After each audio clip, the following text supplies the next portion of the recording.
Hey you, I'm the Queen of Shade. Welcome to the interview. Don't forget to comment, like, subscribe, and hit my Cash App to support your favorite content creator. Now let's get to the interview. Mwah.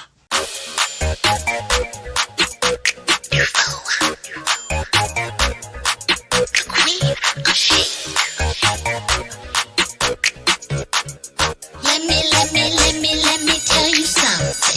You're a bougie bitch and your mama is too. Said you're a bougie bitch and your mama is too. You're a bougie bitch and your mama is too. Said you're a bougie bitch and your mama is too. Salutations, Stufos. This is your fabulous leader, the Queen of Shade, coming to you with another special presentation. Moving forward, full speed ahead, getting to know some interesting people, some amazing people from around the world, and sharing their stories with you, learning from them and them learning from me. Having said that, I have someone that you have to meet. This person classifies themselves as the lover of the skin that they are in, and surrounding themselves with love. They want you to keep your negative comments to yourself because they're truly living their best motherfucking life. Yes. Hashtag foolery. Ladies and gentlemen, I would like to introduce to all of you Mr. Isaac Anthony. Hey. Hi, how are you today? Wonderful. How are you? Pretty good. I was just saying that I switched wigs because the other one was really hot. It just was really hot. I had hair all down my back, and it's June now, and I got the air going, but I have to turn the air off because it'll bleed into my sound, and it's just all kinds of stuff. Hold on. Actually, I hear it on. Hold on 1 second. See, it's my show. I can do this. Hold on 1 second. I ain't got to worry about going to commercial. All right. Hold on 1 second. Give me 1 second. Bear with me. Can you do me a favor and ask him to turn off the air conditioner? Thank you.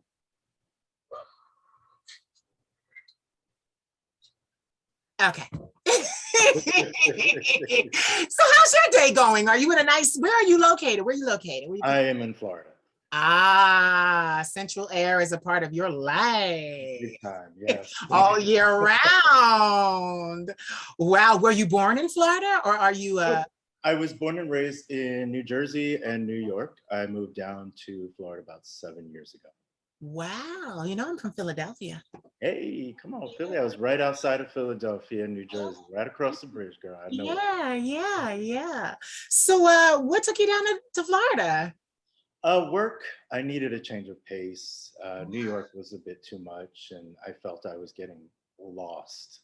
Oh, yeah? In the city, so I need a change. Well, sometimes a change is good, though. Sometimes a change is great. That's what people do. I remember I needed a little change. I wasn't actually faring well in my 20s here, trying to be an aspiring fashion model. Then I just up and moved to Paris. It was difficult. It was difficult, but I found a man whom adored me, and he took care of me while I was there. And I was only there 6 months, so I didn't break any laws or anything. I wasn't illegal. But yeah, so sometimes a change of pace is good. Now, you said you were born in New Jersey, like you're from the New Jersey area. Did you go to college there? I did college very briefly. Oh, me too. Okay. Very briefly, found out it wasn't for me. Yeah, me too. And I went to the College of Life. Yeah, me too. Yeah. Yeah. Now we're sitting here having this amazing conversation. Yeah. Right. Sometimes I think that's much better than actually paying ridiculous amounts of money for an education that you probably won't use. I always say my grandmother, she has her master's degree in education, and she stopped 32 credits shy of her doctorate because she fell ill. But it's so funny because she says to me all the time, I've been in entertainment behind the scenes for 20 years now. And she always says to me, you have a PhD, sweetie, 4 years. That's it, 4 years, then a master's 2, then your PhD 2. You've been living a lot longer than any PhD level, in your field. And that's the thing. And she's right. I know my field. I know what I do. And what I love about what I do is it crosses intellectualism. I'm an intellectual entertainer. It's always something to make you think. There's always some component of learning, because for a long time, I had this, I guess I was a little bit of an elitist. I felt like I was nothing without a degree. I felt like a degree made me, I felt like it made me smart. And I'll be 40 in September. September 29th, I turned 40. And literally recently, I want to say this year, I let that go. Now I've had, therapy for 15 years and things like that because of like mental health and things like that. But I finally this year was able to let that go, that Queen, you are smart, you do matter. Your contribution to the world is your contribution to the world. And it's kind of funny too, because when I look at entertainment, what I'm in right now currently, it's so corporate America. Mm-hmm. It's so like entertainment is so corporate America. It's like they run around behind the scenes and they do X, Y, and Z, and the shit, like the talent doesn't even matter. They run past you. Oh no, don't worry about it, honey. We'll make you look how we want. And then they run past you. Oh, don't worry, we'll make you sound how we want. Like you're not alive. You're not moving and using all of your parts and appendages. And like you said, the school of life, that's a great place to start, because I learned a lot from the school of life. I learned a lot, and I'm venturing to say that you have too. So tell me, what did life teach you? When you had reached out to me, I was celebrating my 45th birthday in Paris. Yes. Congratulations, and in Paris. I know. What better way to bring 45 in? I had to. Yes. Right? Yes.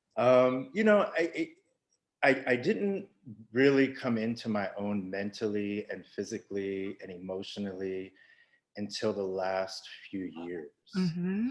It took a while. And the relationship that I broke away from taught me a lot about myself. Yeah.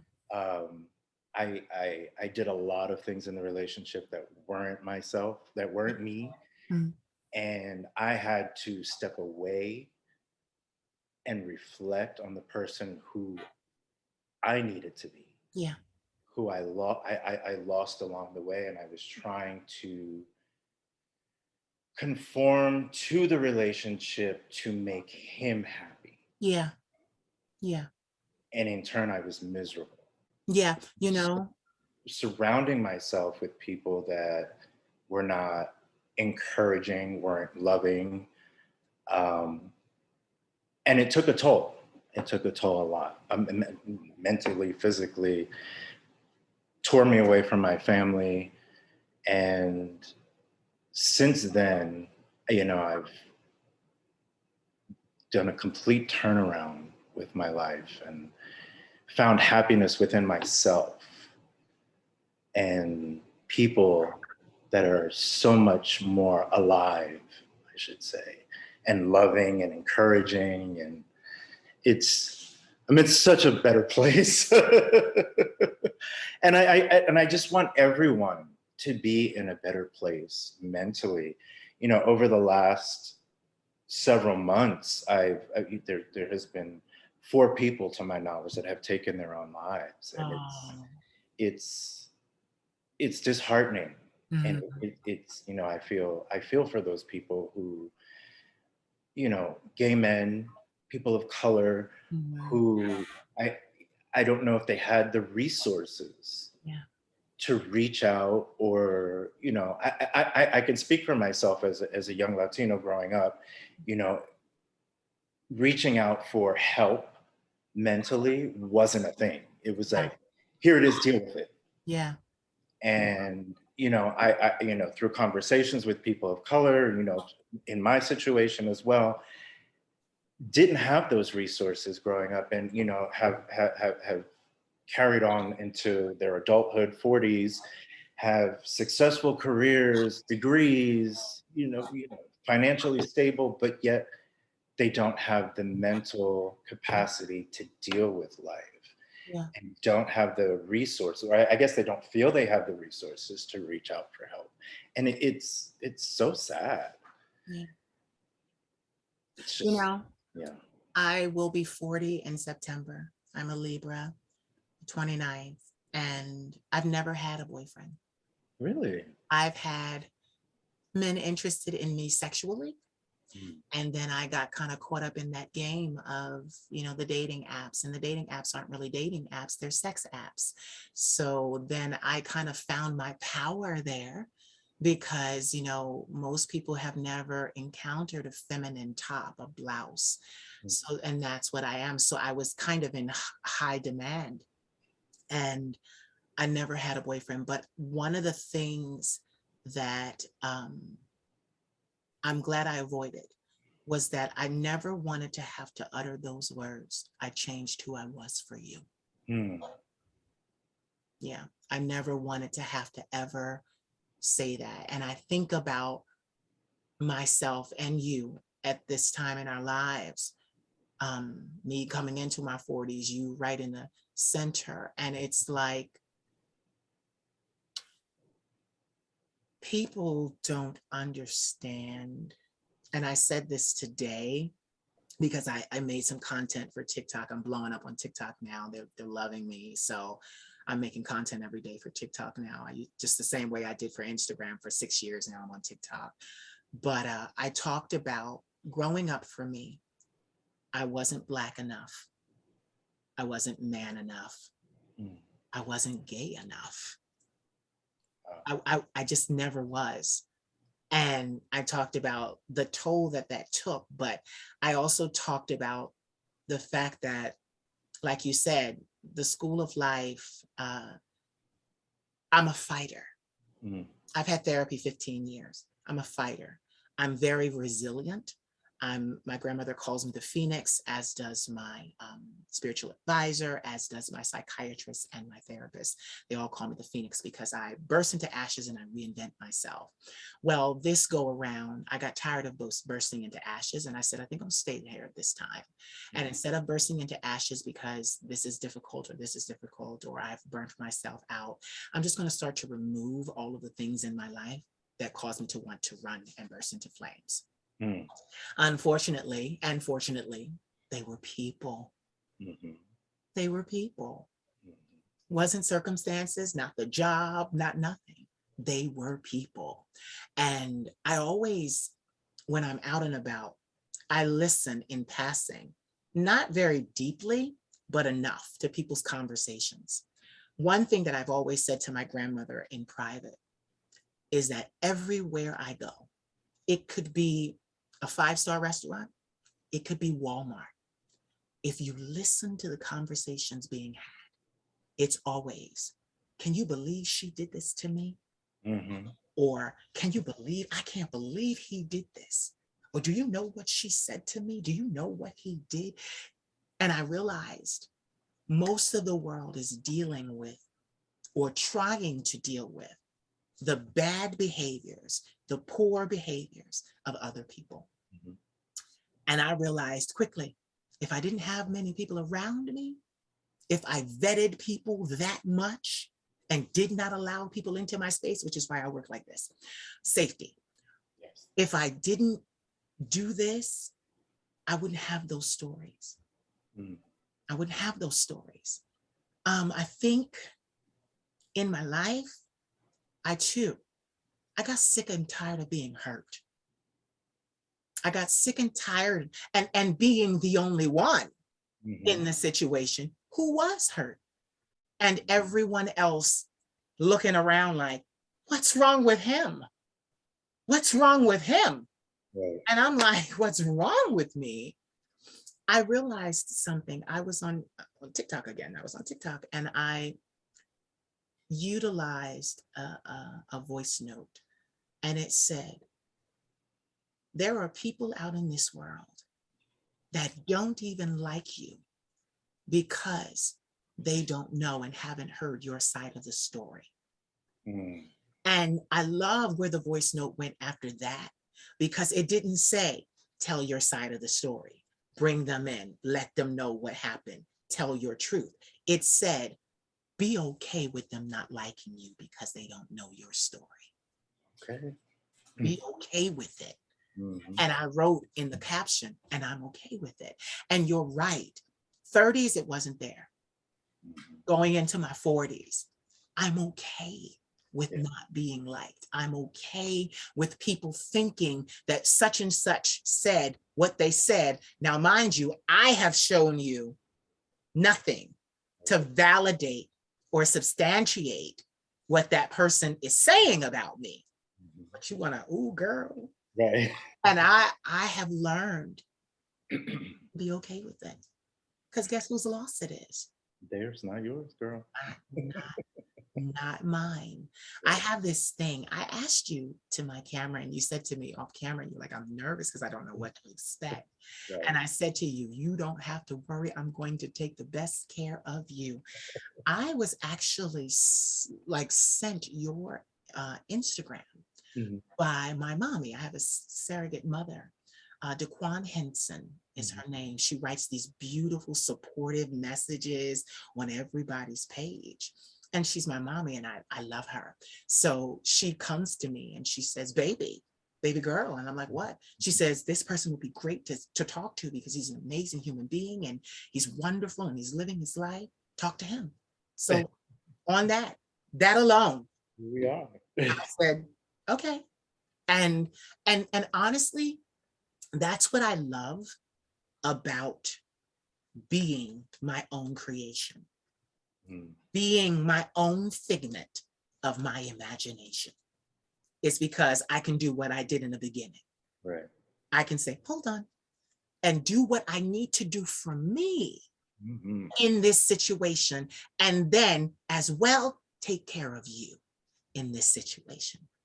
You see? I see. That it's an amazing thing. This conversation, yeah, we're just starting, but it's going, trust me, you won't leave here like you came.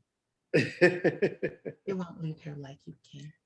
She's very supportive. She's wrote nothing but sweet things to me. And it's just very encouraging. And I started making Instagram videos just out of the blue, and the responses from people, I'm like, I honestly didn't know that someone was actually listening to what I had to say.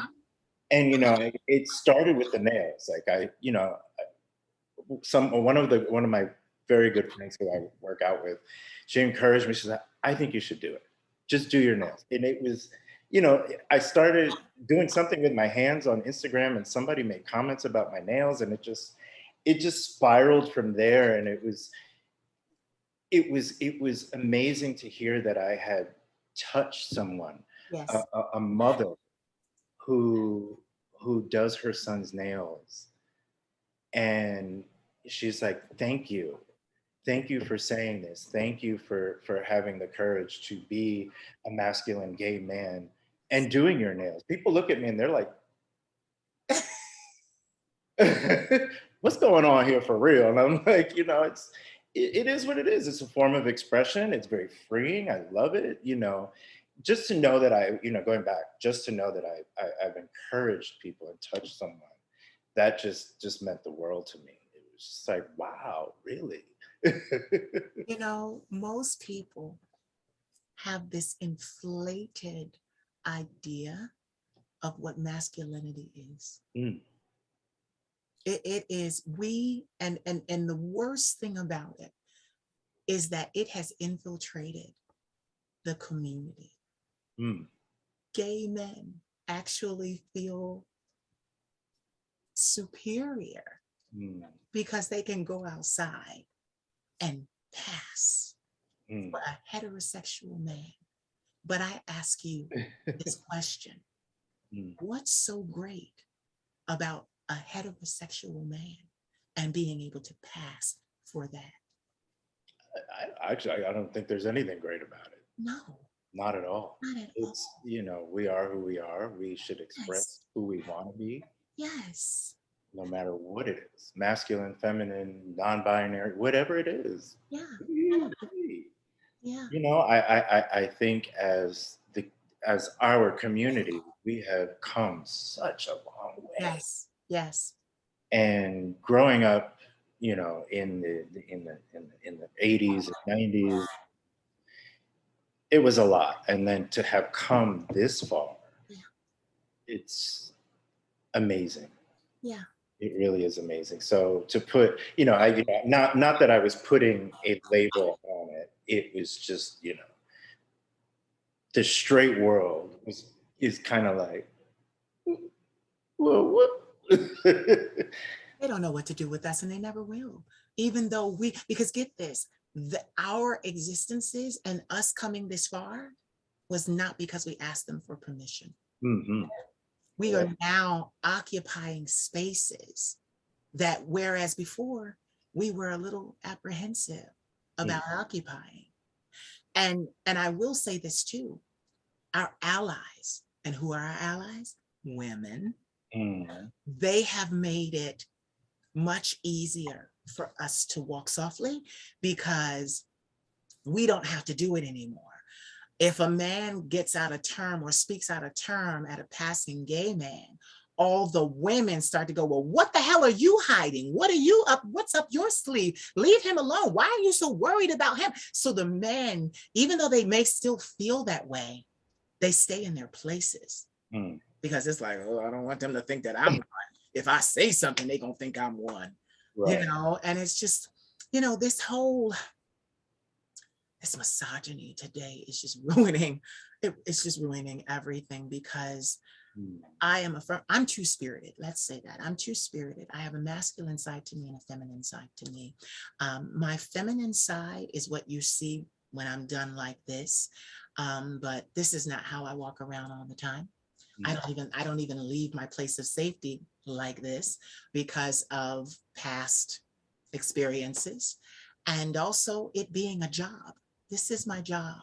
This is what I do. I'm a transillusionist, which means I take on the illusion of changing the gender, but I don't want to be a woman. I don't, now mind you, most people, they always say to me, what are your pronouns? Because what do we call you? And, when I'm dressed like this, I say to him, and then I got somebody saying that and I blocked them because I was like, listen, if I'm in boy clothing, call me he.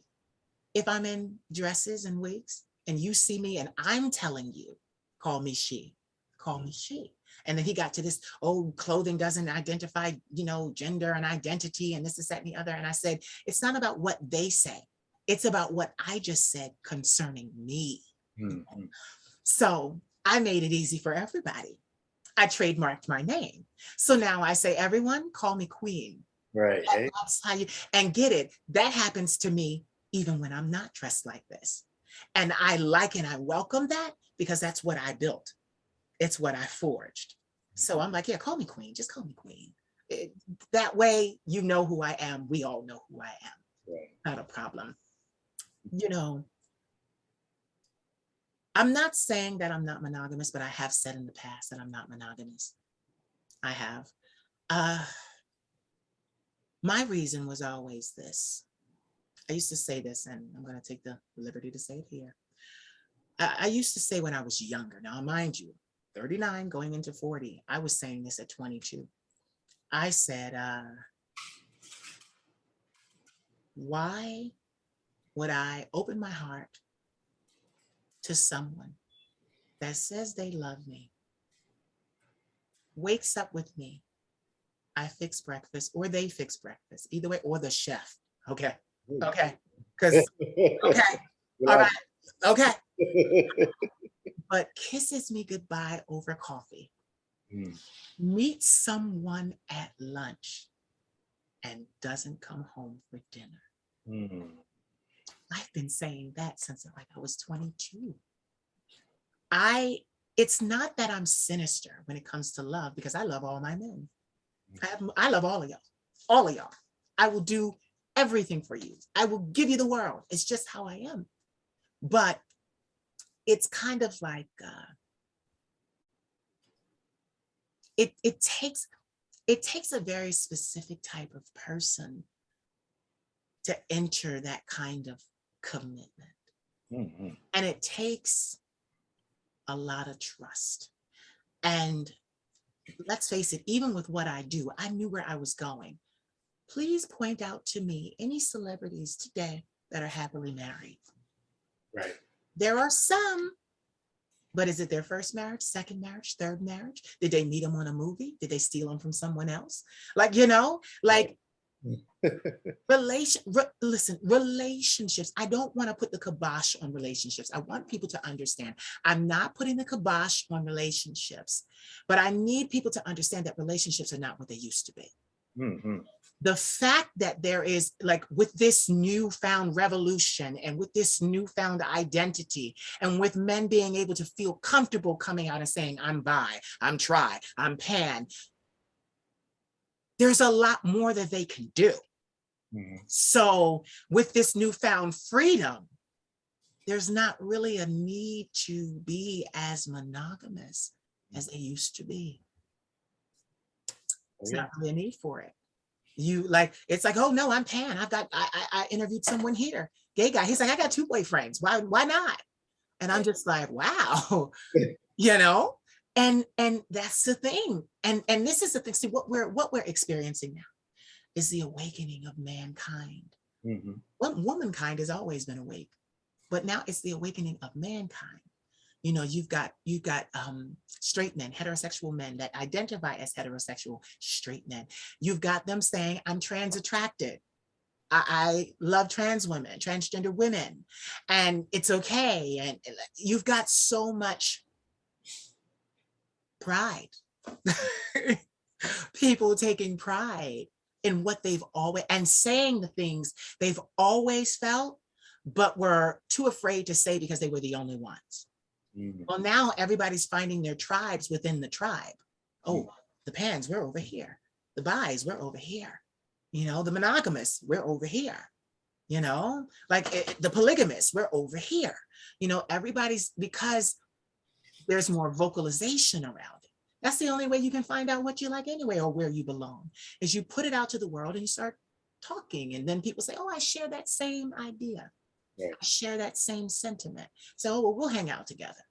And even with the pans and even with the tries and all of those things, it works because the key ingredient is they're people of like mind.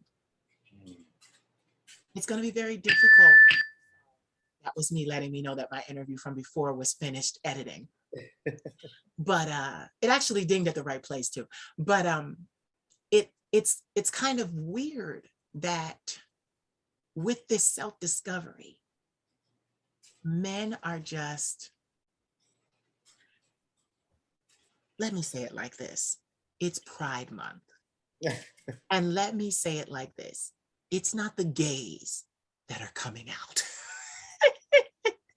Let me say it like that. That kind of puts an illustration to what is being here, what is happening here, because you've got so many heterosexual men.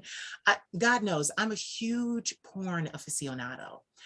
Like I said, I was very sexual, but 10 years ago, it'll be 10 years in August, I went celibate. And I've been celibate 10 years straight. And, you know, and I did that. Let's explain, because people are going, oh my God, but I always say it. I did it to focus on my career. Sexuality, and not to be confused with identity. Sexuality takes a lot out of you. It's a lot of energy. Yes, it does. It's a lot of energy. And I just realized that my energy could be better served in my work. So that's why I transmuted that energy into my work, and I worked like crazy. I created in 6 years 22,000 Queen of Shade inspiration videos, but it's like, yeah, because she's not getting any. She's focused as hell, and you know, is she pent up? Like, what is? No, I did that on purpose, just to prove to me, not to prove to some group of people, because I'm very far from a role model. But you know, I did that to prove that we could have what we want when we focus on ourselves. When we focus on ourselves. This whole platform got started years ago because I just got tired of holding it all in, my own emotions, my own occurrences. People were doing me wrong in my life. And it was like, you know, I don't get to say, I don't get to object. I don't get to resist.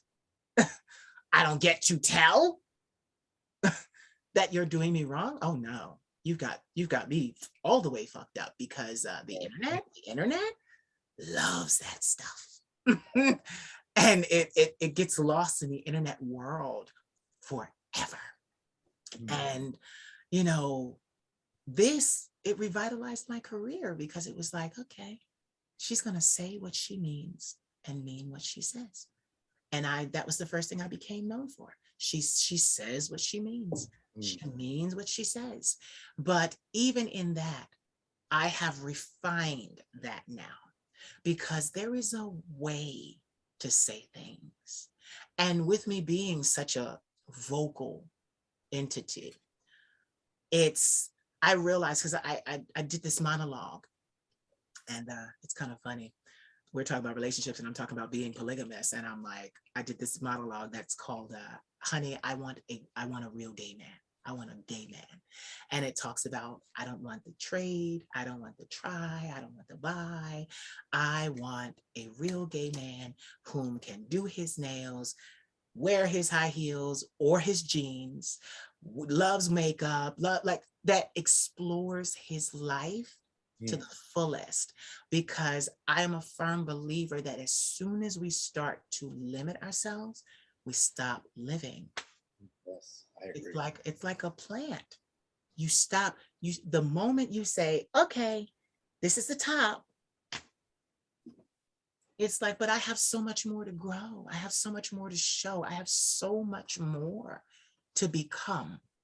Like one of my aunties, my internet auntie Imani Van Zap says, become. We're all constantly on this journey to become. And it is a beautiful thing, because none of us really know what we have the potential to become. Listen, you could have never told me 20 years ago I'd look this good, sound this good, be able to do my craft, sleeping, rolling out of bed. Like you couldn't have told me that it would be to this level of polish that it is today. But I even said it to my grandmother last night, the Queen Mother, the Duchess of Slay. I have to say her whole name. I said to her last night, I said, man, am I so glad I didn't quit. I said it to her, I said, you know, because we've all seen that meme where the guy is digging, and the diamonds are on the one side, and the other guy literally had a little bit more of the chip and he would have broke through to the diamonds, but he's turning around and walking away. And you got the guy on the lower half, like, I'm gonna get there, and he's so close to his destiny and wealth. And I said to her, I said, oh, everything made sense. I've had setbacks, I've had upsets, I've been derailed, and I'm talking about in life. It's been a roller coaster from the day that I was born and taken home to sleep in a drawer in the projects. I've been climbing ever since. And this is where I ended up. And it's just like, you could have never told me in a million years that this would have happened. And get it, there were times, even in the beginning of this year, I'm like, I gotta quit. I can't do this anymore. And my grandmother's like, oh, did God tell you to stop? Did the divine tell you to stop? What did he tell you? Because I'm a shaman, so I hear from the divine quite often. What did he tell you? Keep going. She said, well, then that's what you do. You keep going. And then all of these wonderful opportunities that people think are overnight, but have really taken me 20 years to be able to get, are now making their way into my life. It's craziness.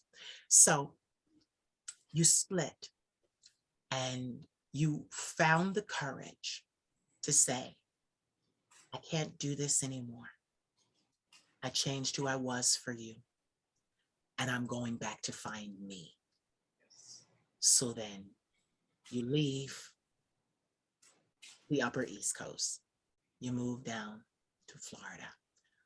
How has it been settling into your new life. And I want to know, how's the nightlife? How's dating if you are a person that wants to date? Because sometimes after a long relationship, you don't want to date. You want to speed date.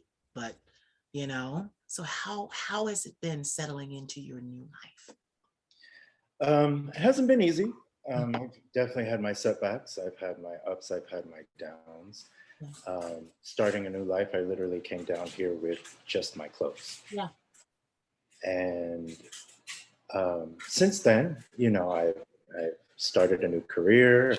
Yeah. I was able to purchase a home, and I couldn't have asked for anything better. This was the change that I needed, you know, for my own mental state. Yeah. I had to find myself yet again. Yeah.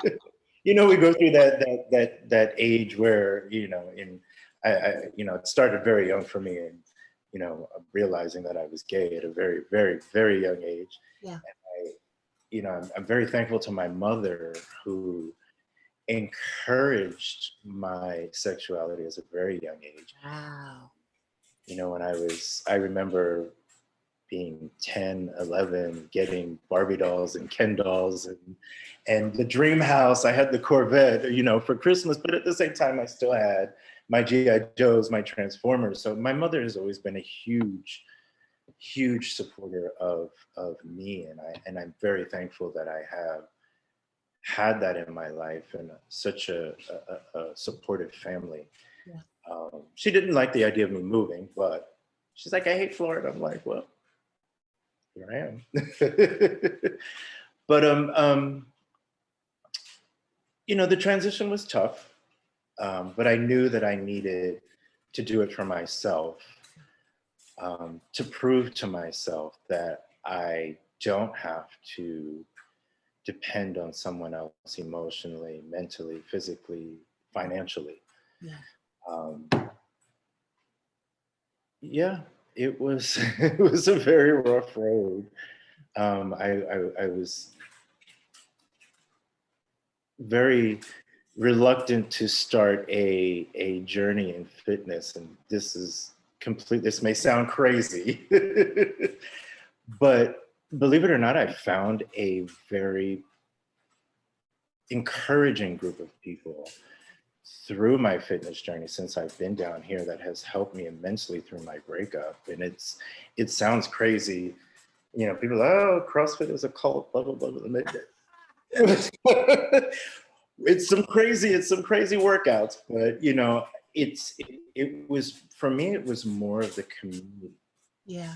Community. And growing up as this skinny, effeminate child who my mother took me to, I'll never forget, Little League, and I was in the outfield picking daisies. Oh.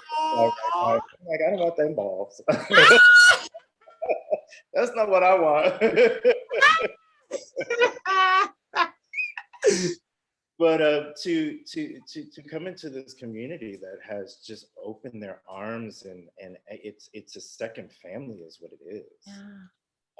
You know, I've since then I've been in competitions. I'm 40-something years old. Why am I in a competition in front of thousands of people?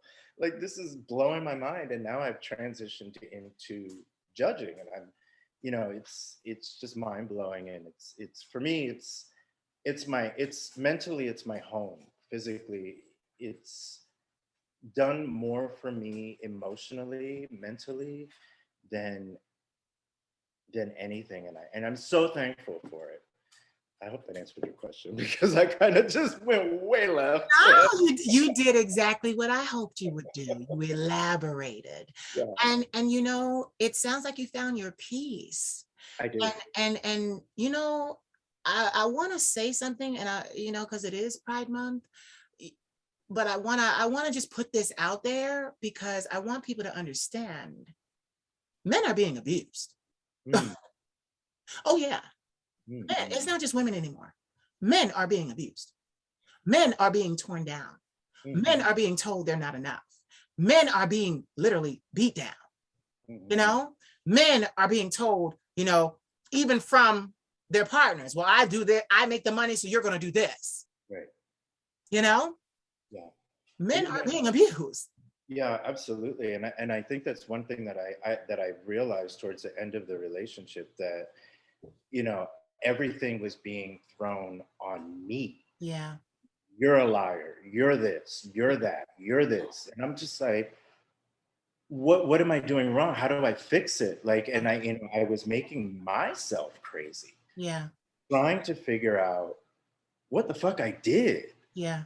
Like, you know, and then I realized, okay, so I'm taking accountability for X, Y, and Z.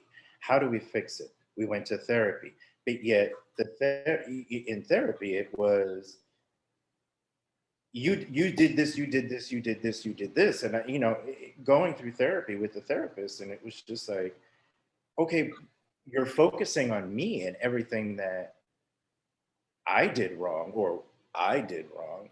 Yeah. And you're not focusing on your negative contributions to this relationship. Yeah.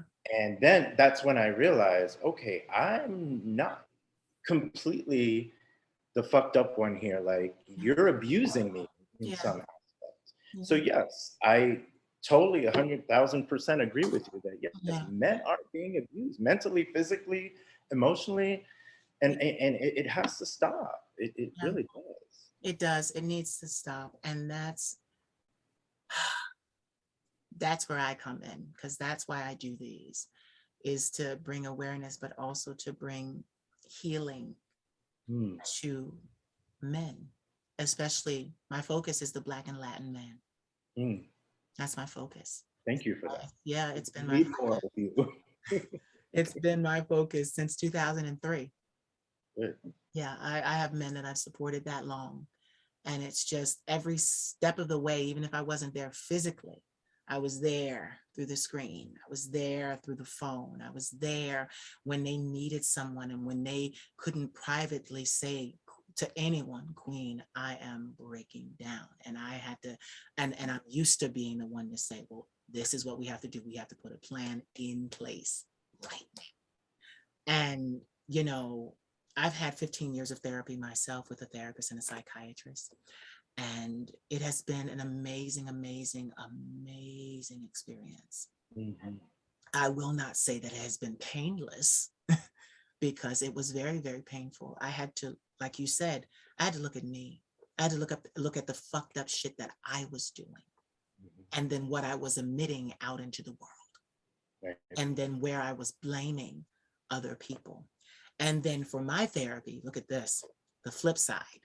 I had to muster the courage to point out my abusers, to point out the people that were harming me, abusing me, misusing me, and say, you're doing this and it's going to stop now. That was the hardest thing for me to do. And when I did it, my abusers laughed in my face. Oh, you got a backbone now. Right. You know? Yeah. And I had to deal with that, but I kept my stance. I kept saying it over and over. You're not going to abuse me. You're not going to abuse me. You're not going to abuse me. And then it was like, the attitude was like, oh, child, whatever. And they just left me alone.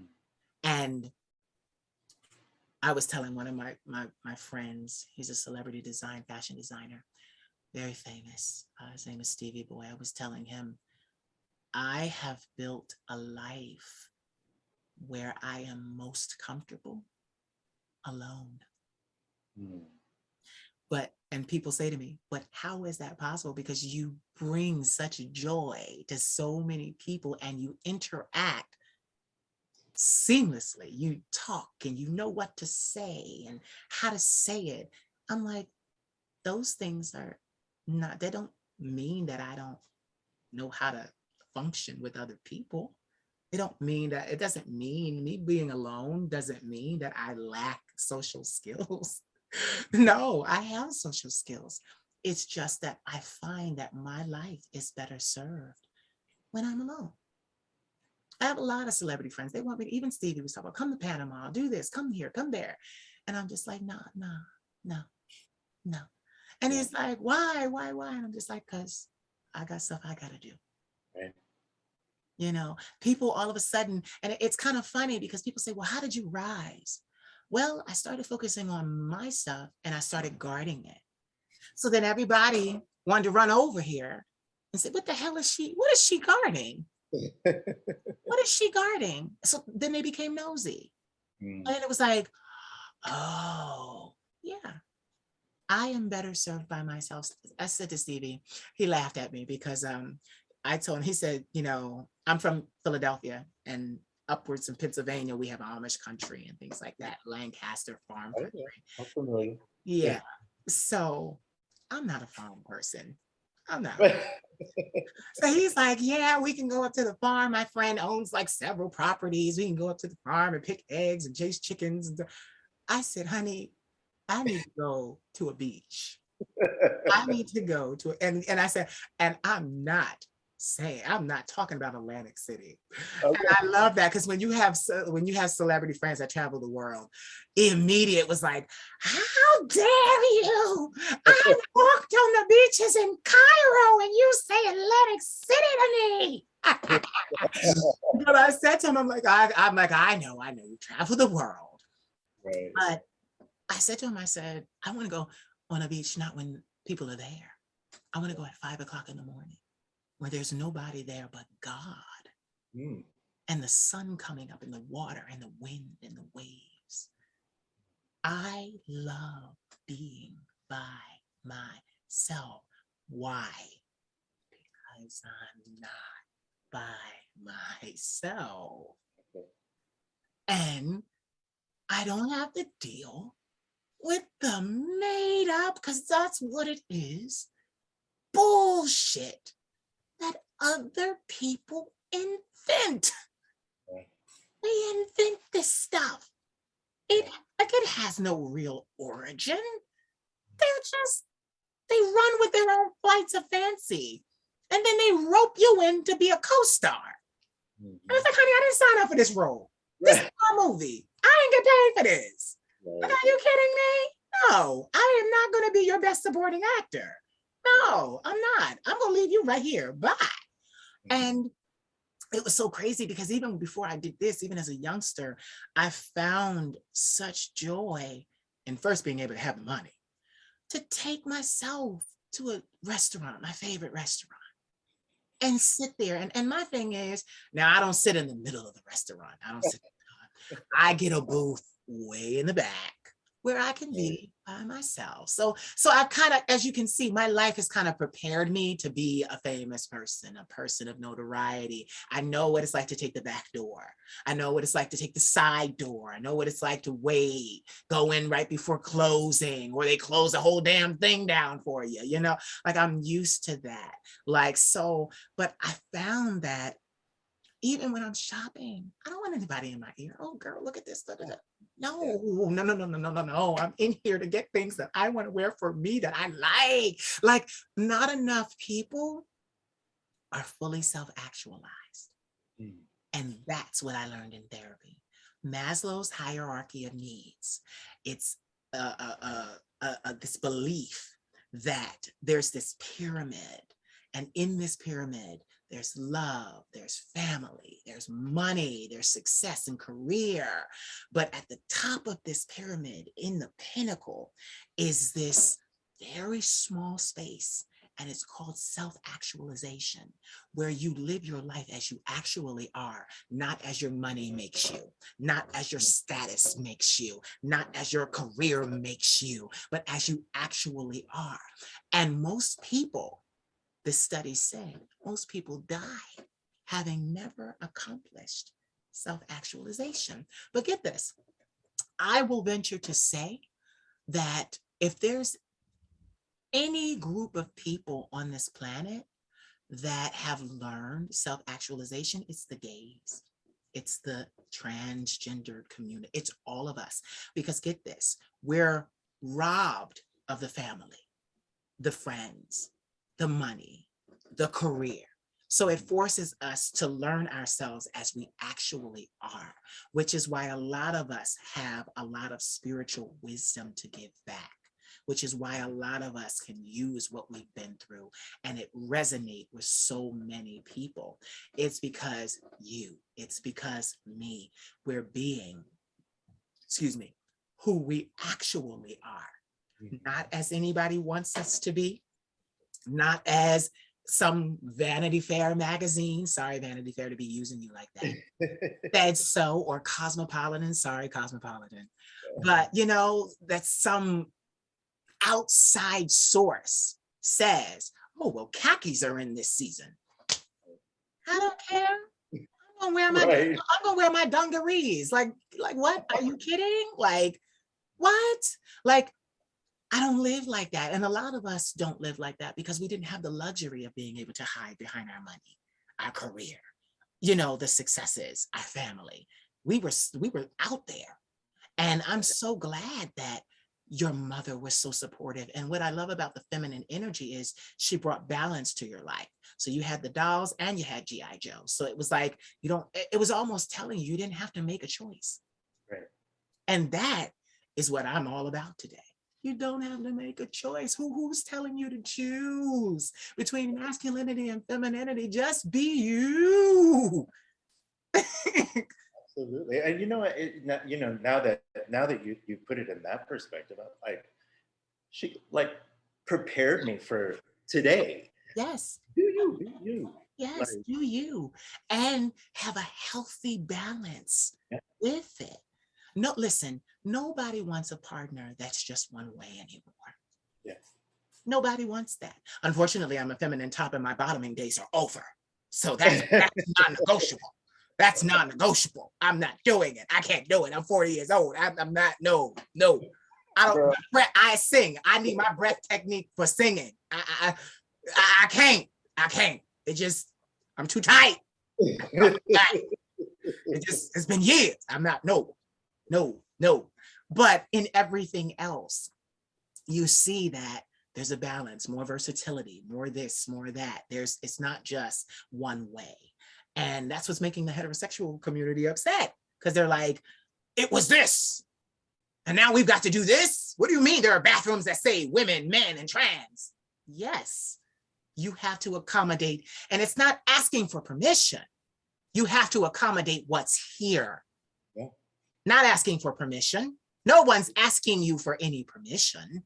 You have to accommodate us because we're here. Oh, and we pay taxes just like everybody else, which means you have to accommodate our wants, needs, and desires as well. If you want our money, you have to accommodate us. And that's how we get them. That's where the argument is, because there's so many of us that are entrepreneurs, that are, money people, that you have to accommodate us. You're not going to tell me, oh, no, Queen of Shade, I'm sorry, you can't use that bathroom. Excuse me? Right. Listen, the bathroom thing for me was never a problem. I remember, because I used to wear my hair, I'm bald under this now. It's been some years, but I used to wear my hair in double-stranded twist. And I remember this, I've always had this face, I've always had this body. It's very femininely bonded and stuff like that. There's femininity in my structure. So I remember I was in New York and I had to go to the bathroom, and my man friend, he wasn't my boyfriend, he says to me, what bathroom are you going to use? And I'm like, hello, I have on jeans, a tank top, and my hair is pulled back in a ponytail. I'm going in this men's bathroom. What do you mean? Like, what do you mean? I'm going to use the bathroom.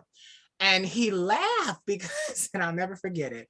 We laugh about it to this day, because I go in the bathroom and there's these, New York. So there's a homeless population there. Oh yeah. So I was in one of the stations. I think I took the bus in a Greyhound or something like that. And I go in the bathroom and I go to use it, and I go to the urinal and I start to use the urinal. And the homeless men look at each other and they say out loud, I know she high. Oh my God. Yes, I said, I know she high. I did not even I didn't even look at the people. I dangle, clean, all zip, and walked out of there. I had to get out of there fast because they was like, oh, I know she hot. They thought I was a woman. Oh, wow. They thought I was a woman. That's always been my whole life, my voice, everything. I could be bald headed and people still call me she. Yeah. Right. And my thing is, instead of fighting it, I just embraced it and made a coin off of it. I'm like, listen, people say this to me all the time. This hair is getting on my nerves. People say this to me all the time. I might as well use it for me because everybody else fetishizes me. Everybody else wants me to be this and that and this and that. Well, what am I going to be to myself? Yeah. What is it going to be for me? And it's kind of funny because my family was very religious, but I come from on my mother's side of family where all of my aunts and uncles, I have 2 aunts and I had 2 uncles. One died in 2005 of HIV and AIDS complications, but they were all gay and lesbian. And you would think that that would have fostered a very a learning environment or an environment where I would have been shown kind of the ropes, but it was the opposite. Religion, indoctrination had them denying who they were. They weren't happy with who they were. They believed that they had to please some God and all of that stuff. And so they made it very hard for me because I came along and my stance was, I'm going to be who I am. I had the confidence to be who I am. And it even to this day, it unnerves them because who do you think you are? No, baby, it's not who I think I am. Who do you think I am? Right. The problem is not with me. And then they don't like that talk. Oh, you just prima donna. You just this, that, and the other. Oh, I'm a prima donna because I put myself first, because I care, because I don't live your meager existence of a life, because I dared to be me. And me being me brought me luxury. Okay.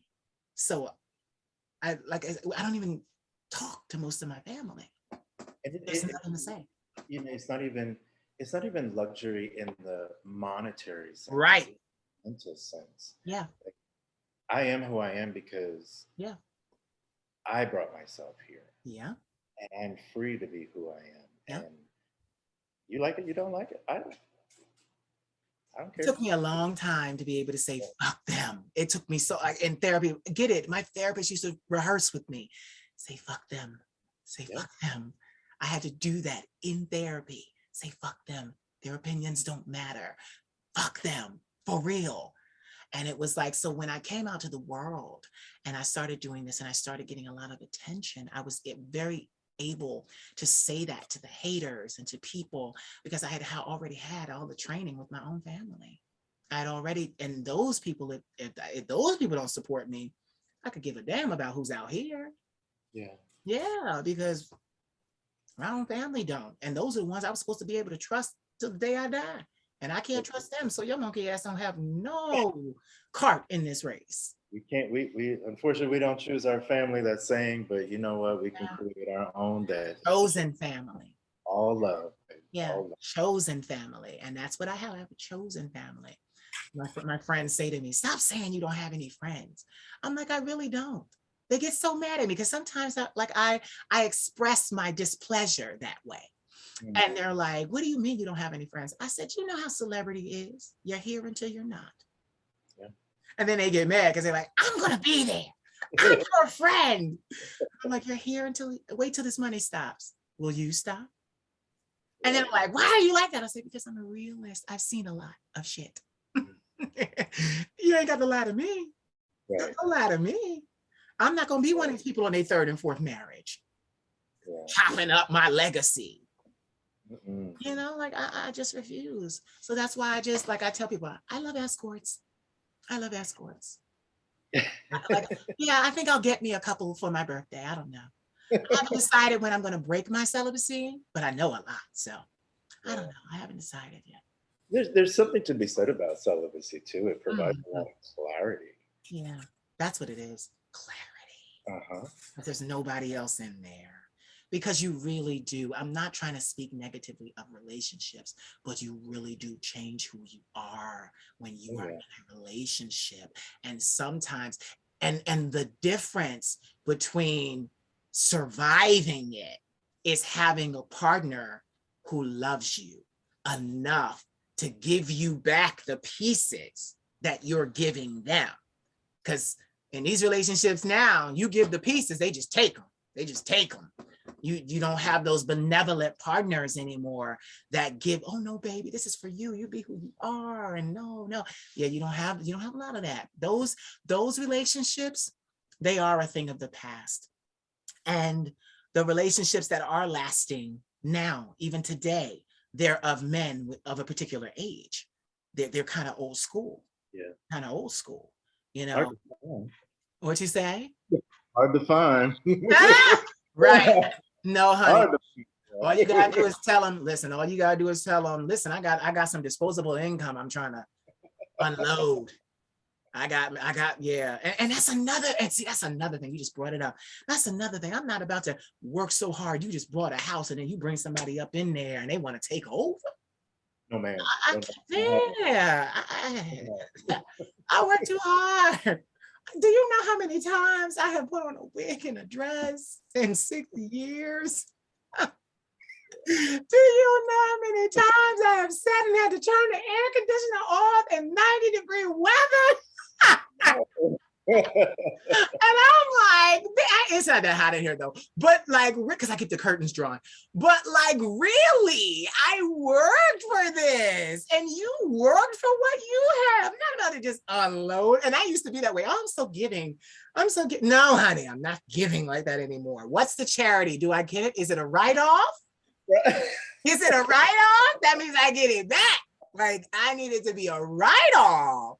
Like, no, like, but really, in this climb to stardom and superstardom, I have learned so many things. My celebrity friends have actually taught me a lot of things that apply to life. Like, I've learned, like I just said, no, honey, give. I don't just pull money. First of all, I don't carry cash at all. Yeah, no. You're not going to shoot me for $2. No, you're not. No, you're not. So yeah, like I've learned a lot about how to give and where to give and how to live and where to go and where not to go. When I was younger, I used to frequent the clubs with my best friend and we would go just to dance. But I'm not a club person anymore. So I'm not a walkthrough person. No, I'm not showing up in the club in the dark because you ain't going to see me no how. No way. And I walk, do the walkthroughs and stuff. No, I'm not that. No. I leave that to the girls that really want the nightlife. I'm not a nightlife girl. I'm a journalist. I sit in the daytime with lights, cameras, and action. And we talk in a controlled environment. So tell me, now that you, like you said, you do CrossFit and things like that, what do your hobbies look like? Because I can imagine that you had to find things that you like to do on your own, because I can imagine it took you a long time to get his voice out of your head. Yes. And I'm still fighting with it, yeah. to be honest with you. Yeah. So what do you find that you like to do for you? Well, for my own peace of mind, when I was living in New York, I actually went to culinary school for pastry and baking. So baking is a huge part of my life right now. And I during the relationship, I actually stopped. Yeah. Yes. I'm just holding my breath because but get it. They don't understand that I stopped you right there and you're going to continue, but they don't understand that gay relationships are the same. If there's somebody in it that makes money, more money, like you become the housewife, you become the house husband and they trap you, child. Run, get away. Every single dollar they give you, stash it because they're going to do what they want to do. So crazy. But anyway, okay, go ahead. So yeah, I've been concentrating on that. It brings me joy. It brings me peace. Yeah. I'm a huge lover of music, so music is constantly flowing in my house. Yeah. I just enjoying life. Like you said, the beach is a huge part of my life. Another reason why I moved to Florida. Yeah. I remember you were saying earlier that when you go to the beach, it's just, you're alone, but you're not. Yeah. And I remember when I got a phone call that my father had taken his own life about 6 years ago. Oh. First thing I did was get in the car and go to the beach. Yeah. And I sat there, and I didn't have the greatest relationship with my father, I'll tell you that. Right. But at that moment when I was sitting on the beach, I felt so connected to him at the time. Yeah. In my mind, questions were answered. Yeah. Because I felt I had that connection with him. Yeah. And to this day, I make it a habit to go to the beach as often as I possibly can, just to regroup and recenter myself. And I'm comfortable in my solitude. And it took a long time for me to be comfortable in my solitude. And it's a great place to be, I'll tell you that much. So yeah, that takes up a lot of my time, the baking, the solitude, the beach. I do a lot of traveling. Absolutely love to travel. It's fun to meet new people, new cultures, learn new things. It's constantly evolving, and I think that's what makes us is that if you're open to it, to the evolving, there's no stopping what anyone can do. Right. Right. And it just creates more love in the world. Yes. We're connecting ourselves to other cultures and roots, and I don't think there's enough of it, to be honest with you. People are just so stuck in their ways and don't want to explore. And I'm like, why don't you want to get on a plane and go experience? I know people in their mid 40s, my age, that have not been to Europe. I'm like, what? Yeah. Yeah.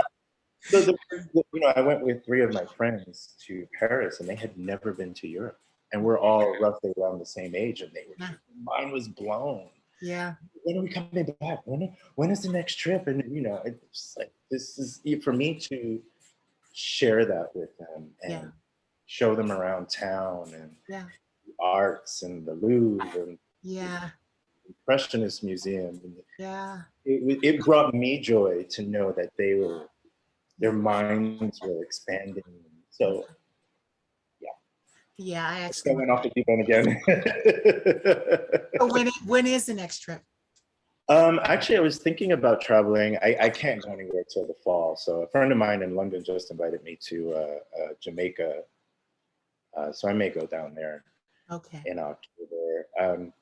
Thinking about going to the Maldives for New Year's. I haven't decided yet. Oh, now you're speaking my language. I keep telling myself that's going to be my first big purchase because it's expensive in the Maldives. That's I have never taken a vacation. So that's going to be when I'm sure. Never, because it was in 20 years, because it was dealing with the mental illness and then all of this, and then 6 years straight.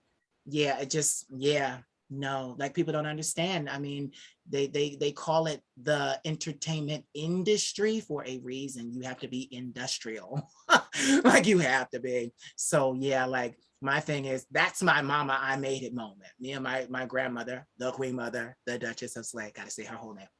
But on your grind, so when it's time for you to go, it's gonna be big, and the payoff is gonna be huge for you. Like that. And the Maldives are off the coast of Africa, right? I believe so, yeah. Yeah, I do believe. So, I got to step on, I got friends because, this crown I have supporters worldwide. I'm an international queen now. So my music is international, and I have to send you my link, but it's just like, I got places to see. I got people to see, people that want to show me that, like you said, backwood. Don't take me to where no lions are, but listen, because now these even the lions aren't the same anymore. I'm big into animals. Lions are climbing trees now, so you can't get away from them anymore up a tree. So I'm like, listen here, it's a whole new breed. I don't know what the hell they doing, but now they're teaching them how to climb trees. So don't take me. I don't want to go on safari. I don't. Me being in an open vehicle in the middle of Africa, with the big five, the buffalo, the elephant, the hippo, the lion, the cheetah. You know, I don't want that. I want to go, take me to the nice part. Take me to the Africa that nobody see, the luxurious part. Yeah. Cause but it's just so fun to sit here and just kind of talk about where we've been, and not just where we've been, but how we triumphed. Yeah. And you and I both have that in common. We found our solitude. It was a famous song. I'm trying to think if it was, I hear her voice, in my solitude. Who sang that? Billie Holiday? I think it might have been Billie Holiday. I think you're right. Yeah, I hear it in my head. But a lot of people need to realize you will be a better person in the world if you're a better person to yourself. Oh, yes. Work on you. That's what, like, people think that's like a new thing coming out of Hollywood. Oh, I worked on me. No, honey, work on you. Work on you. And then the world will be a better place, because if we're all working on us, we'll all be respectful. We'll all have boundaries. We'll all set healthy boundaries. There will be no abuse of power, no misuse, you know, like it just, like you said, and especially for Pride Month, I've been talking about it today. You know, I've been saying this. This is World Pride Month, but it's not to exclude heterosexuals. I pondered the idea of inviting heterosexuals into our celebrations, because we all should have pride in who we are. We all should be proud of who we are, and live in that and celebrate that daily. No, I'm not trying to take away from the LGBTQIAP+ community, but sweetie, I don't know about them, but my pride is 24/7, 365. Absolutely. I don't need 30 days to be proud, because I'm proud and I live as a proud gay man every day of my life. So to me, I'm not offending anyone. I'm actually teaching you. Baby, like I did for Black History Month. I had this whole, and I still do it on TikTok. You know, my Black history is 24/7, 365. I couldn't possibly cram it into 28 measly little days. Those are monologues I've written that I perform and recite over and over and over again. And now we're in June and I'm still reciting my Black history is 24/7, 365. Yeah. You know, it's just, it's so great. So I have a question for you. In your solitude and in forging your own life, that has been difficult, but hey, anything worth having is difficult. What have you learned? What have you learned about you? I mean, about you, not out here. What have you learned about you? Ooh, a lot. Well, we got time. I've learned my likes and dislikes within myself. I know now what I can and cannot tolerate. Big one. Saying no is very freeing. Being direct, being more open, not only with myself, being honest with myself. Because for the longest time, I was not very honest with myself and the things that I did and the choices that I made in life. And I realized that not only was I hurting the people around me, I was hurting myself in the process. So being honest with myself was huge. I don't want to say come to Jesus, but come to light. We know who Jesus is. We still know him around here. Yeah. All the shaman work I do, I may have left the church, but God ain't left me. I ain't left God. We know who Jesus is. Right. Yeah. So, you know, it's self-discovery is not an easy thing. Therapy, not an easy thing. Like you said, and it's rough. It's very satisfying in the end, but a lot of self-realization and a lot of work on yourself has its rewards, definitely. Yeah, being honest is my biggest thing within myself and with people around me. Sorry, I'm getting emotional. Okay, it's okay. You've been through a lot. You've been through a I lot. did, and you know, it made me the person that I am today, and I'm very thankful for the things that I've gone through and the things, you know, whether they be bad or good, that I've done in life has made me very grateful for the person that I have become today, right now. But get this, now I'm gonna throw a little therapy at you. Oh Lord. Here we go. Ponder the idea that you didn't deserve the bad. You deserve the good, but you dealt with the bad because it came. It was in your way, and there was no getting around it. It's not necessarily that it made you. It may have shaped you. It may have altered decisions. But the bad, no. It's just what we had to deal with on the journey. We don't cling to the bad and say, oh, well, that made me. No, it didn't. You dealt with it. And that's where your strength comes, because that didn't take me out. That made me more powerful. That forced me to see that I was strong. I didn't deserve it. But at the same time, I was given grace because I figured out how to deal with it, get through it, and move on to my life to more happier times. Yeah. You see? See how you do that? Take that power all the way back. All the way back. Like, I don't even say, people say, look, like people used to say to me, oh, the bad made you who it is. No, it didn't. I dealt with the bad. All the good made me who I am. And when I say good, I mean the good ways of thinking. My mind made me who I am, you know? You know, we can have different experiences. That's why I get upset with some people, because, you know, they say, well, this artist isn't a real artist because they didn't struggle. Yeah. Right. I've heard that before. Yeah. Right? I'm gonna leave it right. I'm gonna leave it right there. Yeah. That's it. I ain't even gonna say no more about that. So tell me, wait a minute. I see, look, you made my mind said, wait a minute. You went to culinary school. I did. So you are a trained chef. Correct. For pastry, yes.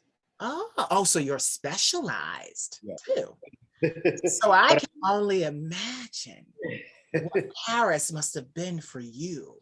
Oh my goodness. In those bakeries. Baby, if it wasn't for all the walking that we did, I would probably have gained 15 pounds. Right. Listen, I love the bakeries when I was there, and the fresh baguettes. Oh my God. My roommate who's upstairs, we went to Versailles. He was like, hungry. I was like, I'll be right back.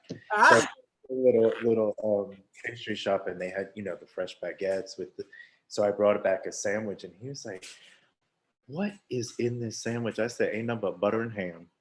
And it was the most amazing sandwich. Welcome to Paris. Yeah, it was definitely, you know, I haven't been to Paris since, I think it's been 20 years. And, yeah. For me, it's been 17, and I'm ready to go back. Oh, go. Oh my gosh. It's changed so much. Yes. Yeah. So much. And and for the better. Not that Paris was ever bad. Right.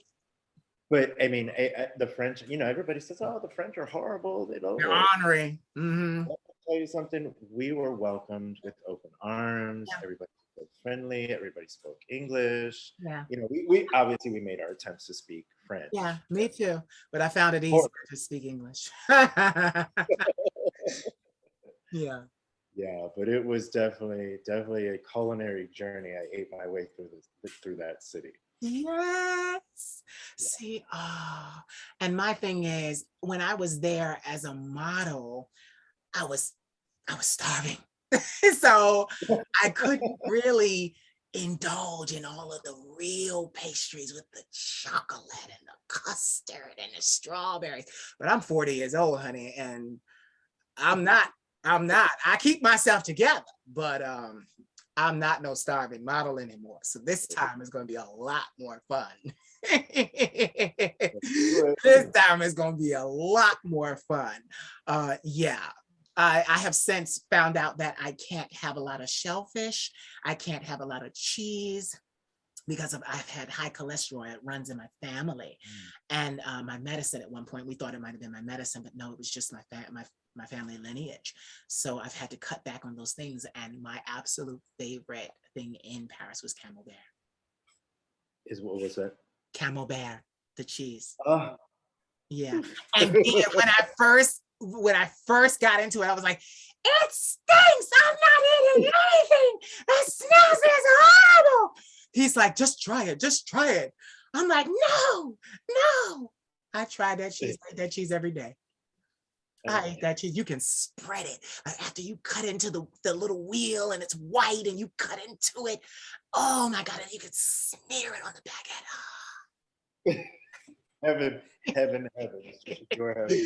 But you know what?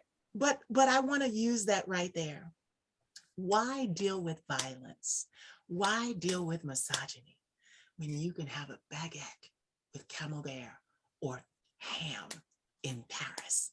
Exactly. That's the kind of life. Like I don't, what problems? I don't see problems. And a bottle of wine, girl. See no problems. Are you kidding me? No, life is all baguettes. like that. I'm not, listen. You know how they say, don't bring me no bad news? Honey, there is no bad news. There is no bad news. Not in this life that I've created. What? Such and such wants you. Are you going to respond to the hate? Hell no. Hell no. Every now and then I do. I have to use, I earn my title. Because then I do shade a person into oblivion. I do every now and then. I'm like, bitch, you caught it on the right day, and I got time today. Yeah, so sometimes you gotta check the bitch. Yeah, I'm like, okay, yeah. This crown up here, it says Queen of Shade. Yeah, trademark. Yeah. But yeah, so give me 3 words that inspire and empower you. 3 words that inspire and empower me. Oh, love, honesty, and openness. Yeah. So everybody heard that. That's what he's looking for. You can find him at 305. So let me stop. I ain't in the 305, girl. Right? The 305 is all I know. That's all I know. That's why I said 305. That's the only Florida area code I know. Let's just say I'm in the happiest place on earth. Yeah. So that's really good. Tell everybody where they can find you on social media. I am on Instagram at IsaacAnthony25, and I've recently gotten into the TikTok, and that is Must Be the Music. So inspired from that old 70s song, Must Be the Music. Yeah. Oh, I'm gonna have to find you and welcome you to TikTok. Yes, please. You are amazing. Thank you. I thank you for taking this time and opportunity to talk with me. It has been amazing. We have shared from the heart and we have learned. How do you feel? Great. It was nice to release, hopefully inspire more people.